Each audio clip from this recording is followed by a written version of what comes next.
We're awaiting clarity from London, and that may or may not come in the form of a letter from the British Prime Minister. We'll have to wait and see. But what I can tell you is that from an EU perspective, I think Michel Barnier has been very clear today. There's a lot of concern amongst EU member states and partners about the prospect of a long extension of Article 50.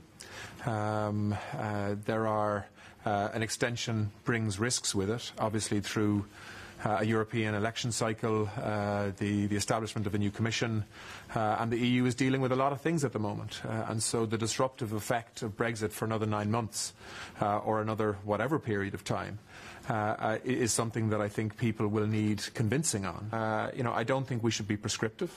That is a matter for the British government.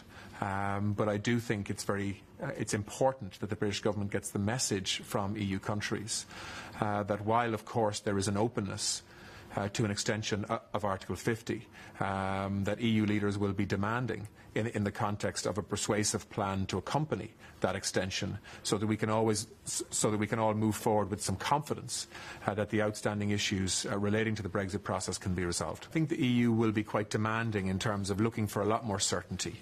I don't think there's any appetite amongst EU leaders to simply kick this can down the road because it hasn't been possible to coalesce a majority in Westminster to support the current arrangements.